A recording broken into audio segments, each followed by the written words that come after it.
Hi, sorry. I am Dad. Welcome to the Know. I'm Brian. I'm John. John, have video games become too big to fail?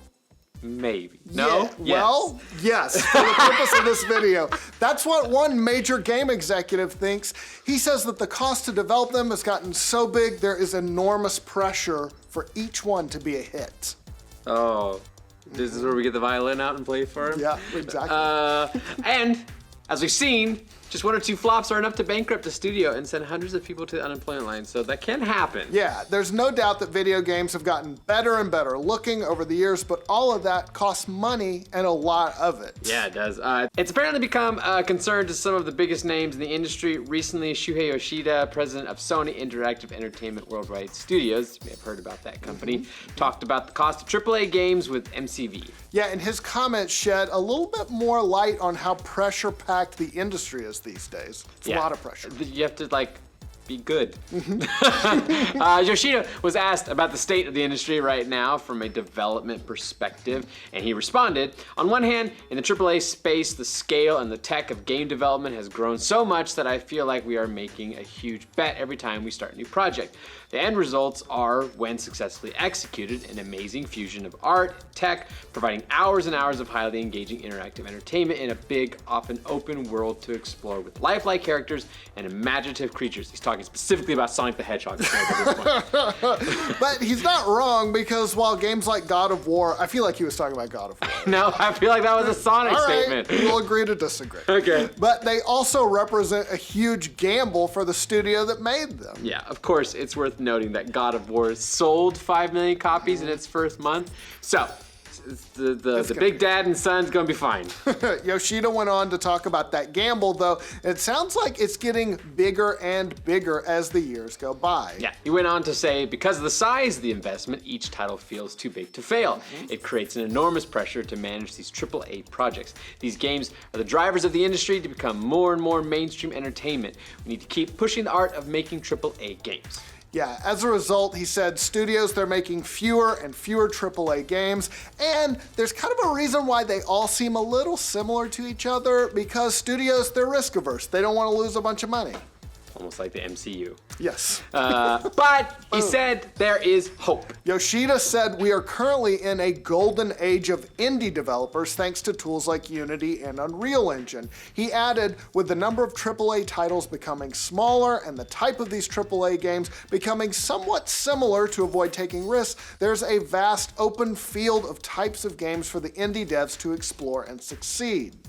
Like Sonic games. Where's the indie devs on the That Sonic indie games? hero Sonic the Hedgehog. Yeah, so there's a reason that companies, speaking of Sonic, like Nintendo, well, that's Sega, but they got Sonic now, are focusing hard on getting indie games over to the Switch right now, is because they can help pick up the slack if there aren't a lot of AAA games available. Yeah, they just said they're gonna put like 20 or 30 new indies on the Switch every week. That's a lot. That's a lot. That's a lot. I don't have that kind of time. You have to play every single one. Yeah. As for development costs of games, that is a touchy subject in the industry. They don't like to talk about it, but we did a little bit of digging, so let's see what we can learn. Okay, so studios are notoriously reluctant to talk about how much games cost to develop, so this information is hard to come by. But We killed a few people. You're not supposed to say that in the newsread. But based on various reports in recent years, we know about some of the most expensive games. Yes, the reigning champ of expensive video games, according to our research, is Grand Theft Auto 5, which reportedly cost $137 million to develop and another $128 million to market. That's a total of $265 million. So that's getting up there with major movie blockbusters in terms of cost. Just to give you an idea, Avengers Infinity War was estimated to cost between $316 and $400 million total. I think Justice League was around that 265 mark, something like 270. They need that money back. They're fine. They're fine. But of course, Grand Theft Auto 5 went on to sell more than 90 million units and has made $6 billion in revenue. So when these things pay off, they pay off big time. Yeah, other video games that landed on the most expensive list were Call of Duty Modern Warfare 2 way back in the day, which cost an estimated $250 million back in 2009. That was a real $250 million. Serious. And Star Wars The Old Republic was also a hugely hugely expensive game. It was reported back in 2012 that more than 800 people spent 6 years and nearly $200 million making it. Dang. Pour one out. Is that game still around? I have it in my Steam account. Have I played it yet? No. Well, they got your money. They got my don't money. give a What else shit. do they need? As for why development costs have grown so much, well, there are a couple of reasons. Graphics, they've gotten more and more advanced. It takes a lot more people to create a modern-looking AAA, all the little characters, and those people require salaries, which, of course, is the biggest expense of any company.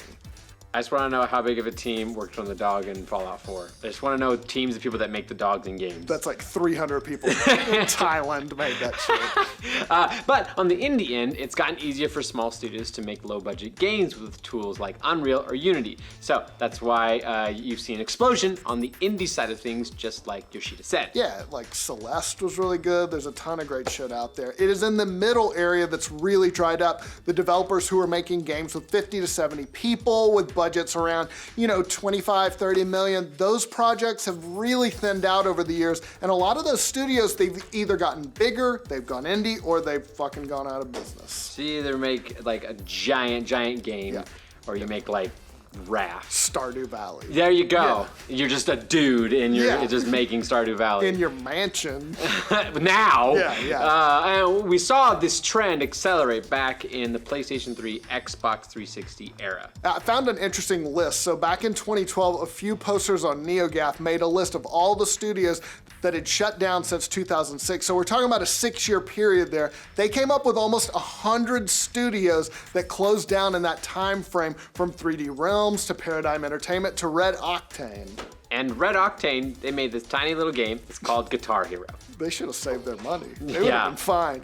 Video game development, it's obviously a tough business, and the soaring development costs have made it even tougher. Even one flop these days can send a studio on the road to financial ruin. Just take a look at last year's Mass Effect Andromeda, which was a hugely anticipated game, but was pretty much a flop after it released. That had major ramifications over at BioWare. The studio that made Andromeda, BioWare Montreal, was shut down, and it was absorbed into another studio, EA Motive. And the failure of Andromeda has caused the whole future of BioWare as a company to be called into question. There have been reports that if BioWare's newest AAA game, Anthem, is a flop, that could be the end for BioWare. Yeah, another recent example was 2017's Lawbreakers, the competitive first-person shooter from Cliff Bleszinski's studio, Boss Key Productions. It never found an audience, and Cliffy B announced in May that the studio was closing down as a result. Now, Lawbreakers wasn't a AAA game, but it's just an example of how a flop can kill a studio. Yep. So yeah, these games, even if they're not AAA, because Lawbreakers, it was probably a lot smaller of a studio, still a big gamble for the studio. That's probably a big reason why Yoshida called AAA games too big to fail, because for a lot of studios, that is really true.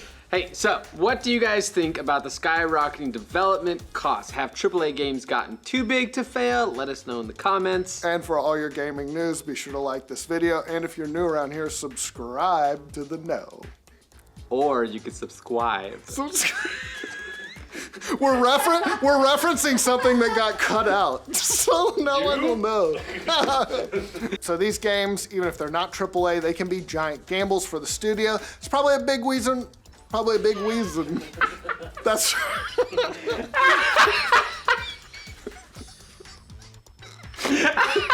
like Elmer Fudd. That's a big reason. What is it, Brian? It's a big reason. Brian.